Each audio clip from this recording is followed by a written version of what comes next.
don't know whatever someone does in their bedroom, that's what they do. I don't got nothing to do with that. I'm just here to say that I've never seen my man doing anything foul like they talking about. You know. I've never seen it. I've known him for 29 years. And then it's like with guys like 50, you know what I'm saying? Like Uncle Tom cats like that.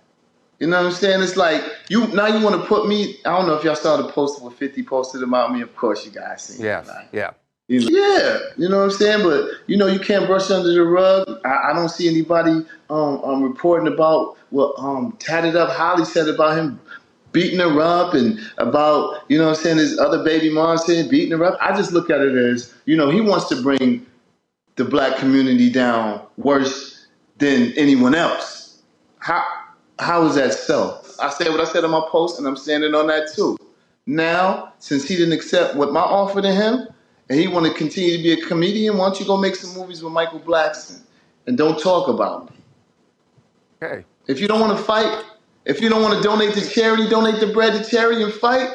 Don't stop being a girl and talking about dudes. I find it funny that, when they first try to crucify somebody, they go through the media first. And they're just flooded with lies and propaganda. I'm not concerned about this this dude Curtis. You know what I'm saying? He's Uncle Tom, and that's just what it is. I'm going to speak on 1,000% of what I know to be true about my guy. My spirits are up. He's spending time with his children and his mother. You know what I'm saying? I'm working out. He's doing very well. I've known this guy for 29 years. See, I'm not just a guy off the internet trolling. I'm a first-hand witness. I was at his crib working in the studio. I was sitting outside the studio door, and I heard a big boom. Now, mind you, before we get into this, I'm not a spring chicken, even though I look fly and stuff. But I've witnessed some historical events of excessive force, but none like this since Saddam Hussein or El Chapo or Pablo Escobar even Osama bin Laden. I heard a big boom. So I'm thinking a lot of people do work on the island all day long, so I'm figuring someone dropped some materials. Heard it again. Turn my head, I'm hearing do, do, do, do, do, do, do. Armored vehicles, 3 big armored vehicles come. Dudes jump out, I got 50 dots on my shirt. Screaming, yo, get on the ground. I'm like, yo, really? I'm the only one here. Took me outside, I asked to speak to the higher ups. I was under arrest. And they said, no, you're being detained. I want to speak to the higher ups. Spoke to the higher ups. I said, am I under arrest? They said, no, you're not. Let me let you go.